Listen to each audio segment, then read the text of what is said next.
गाजियाबाद में सूर्य हत्याकांड का आरोपी असद पुलिस एनकाउंटर में ढेर हो गया। एनकाउंटर के बाद असद के घर पहुंचा न्यूज 18। आरोपी असद के घर पर भी पुलिस बल की तैनाती की गई है और असद के घर पर सन्नाटा पसरा हुआ है। हमारे संवाददाता अमित राणा की आरोपी असद के घर से एक एक्सक्लूसिव रिपोर्ट भी आपको दिखाएंगे।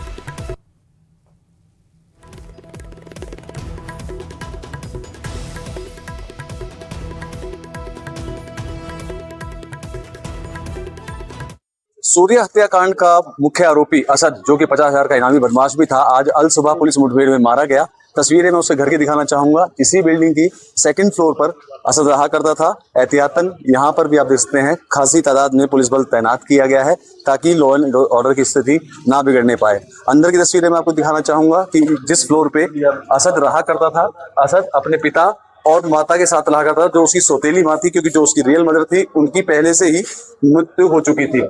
ये सेकंड फ्लोर है, दोनों मकान है यहाँ पर, दोनों ही उसी के हैं, क्योंकि जब से ये गए हैं यहाँ से हादसा हुआ है तब से ही यहाँ पर ताला लगा हुआ है और ये मकान यहाँ सन्नाटा फैला हुआ है। इतना ही नहीं, इस बिल्डिंग में तकरीबन 18 से 20 परिवार रहते हैं, लेकिन जैसे ही ये घटनाक्रम हुआ उसके बाद से 18-20 परिवार से महज 3 या 4 परिवार ही हैं, क्योंकि जो अन्य परिवार थे वो भी खौफ जदा होकर यहाँ से पलायन कर गए। आपको बताना चाहूंगा, बीते 28 तारीख को असद ने अपने ही दोस्त की चाकू से भोंक कर हत्या कर दी थी, जिसके बाद से पुलिस को लगातार ढूंढ रही थी।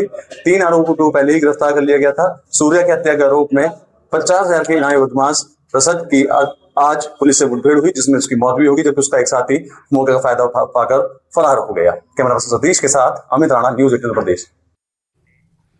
वहीं गाजियाबाद में खोड़ा से वसुंधरा तक फैली इस कहानी में दोस्ती, विश्वासघात, हत्या, फरारी और आखिरकार एनकाउंटर सब कुछ है। देखिए सूर्य के गुनहगार के अंत की पूरी कहानी।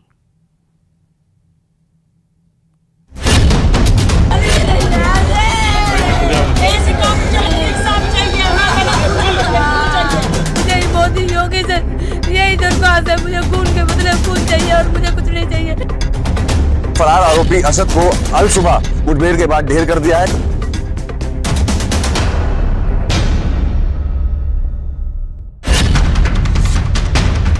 दोस्ती की आड़ में दगा देने वाले का अंत।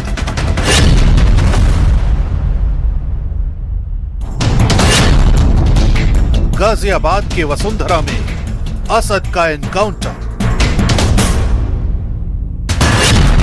जहां किया मर्डर वहीं पुलिस के हाथों मारा गया असद। सूर्या के गुनहगार के एनकाउंटर की पूरी कहानी। 28 मई को खोड़ा की गलियों में शुरू हुई एक दुश्मनी ने पूरे गाजियाबाद को झकझोर दिया। दिन दहाड़े 17 साल के सूर्या चौहान पर चाकू से हमला किया गया। गंभीर रूप से घायल सूर्या को अस्पताल ले जाया गया, लेकिन इलाज के दौरान उसकी मौत हो गई। मौत की खबर फैलते ही इलाके में गुस्सा फूट पड़ा। परिवार ने आरोप लगाया कि जिस लड़के को उनका बेटा दोस्त मानता था, उसी ने उसे मौत के घाट उतार दिया। सड़कों पर प्रदर्शन शुरू हो गए। लोगों ने आरोपियों की गिरफ्तारी और कड़ी कार्रवाई की मांग उठाई। पुलिस ने तत्काल मुकदमा दर्ज किया और कई आरोपियों को हिरासत में लिया, लेकिन मुख्य आरोपी असद फरार था। उसके खिलाफ 50,000 रुपए का इनाम घोषित किया गया। इसी के साथ शुरू हुई एक ऐसी तलाश जिसने अगले कुछ घंटों में गाजियाबाद की सबसे बड़ी पुलिस कार्रवाई का रूप ले लिया और आखिरकार गाजियाबाद के ही वसुंधरा इलाके में असद को मुठभेड़ के दौरान ढेर कर दिया गया।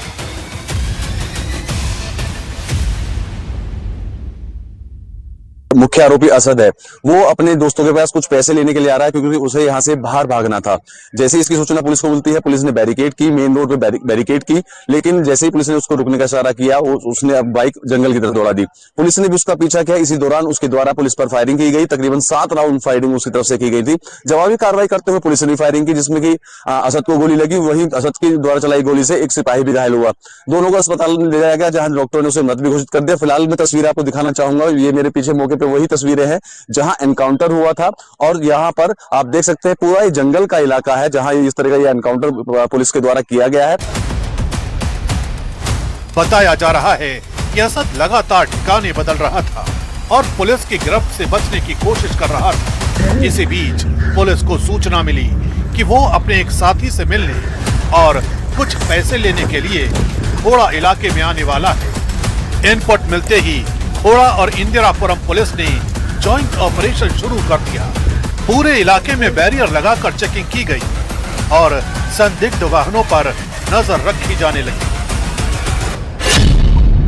देर रात वसुंधरा इलाके में एक बाइक पर असद अपने साथी के साथ आता दिखाई दिया। पुलिस टीम ने उसे रोकने की कोशिश की, लेकिन आरोप है कि उसने पुलिस पर फायरिंग शुरू कर दी। इसके बाद जवाबी कार्रवाई हुई। कुछ मिनटों तक चले इस घटनाक्रम में असद को गोली लगी, जबकि उसका एक साथी अंधेरे का फायदा उठाकर मौके से फरार हो गया।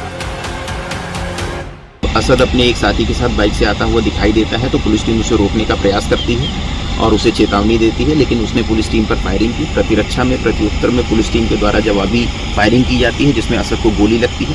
तत्काल असद को इलाज के लिए नज़दीकी अस्पताल में भर्ती कराया जाता है। इस पूरे एक्सचेंज ऑफ फायर में हमारे एक कांस्टेबल भी घायल होता है, जिसको नज़दीकी हॉस्पिटल में भर्ती कराया जाता है। इस पूरे प्रक्रम में इसका एक जो दूसरा साथी था वो भागने में कामयाब होता है और जो यहाँ पर असद की बाइक है उसको बरामद किया गया है पुलिस के द्वारा, और जो पिस्टल का यूज़ किया है उसने उसको भी पुलिस के द्वारा बरामद किया गया है। ये कहानी उस वक्त शुरू हुई जब बकरीद के दिन असद सूर्या को अपने साथ ये कहकर ले गया कि चलो बकरे की कुर्बानी दिखाते हैं। परिवार का आरोप है कि सूर्या को इस बात का अंदाजा नहीं था कि जिस शख्स पर वो भरोसा कर रहा है वही उसकी जिंदगी का दुश्मन बन जाएगा। दोनों घर से साफ निकले, लेकिन कुछ ही देर बाद खोड़ा इलाके में विवाद की खबर सामने आई। आरोप है कि कहासुनी के बाद सूर्या पर चाकू से हमला किया गया। गंभीर हालत में उसे अस्पताल पहुंचाया गया, जहां डॉक्टरों ने उसे बचाने की कोशिश की, लेकिन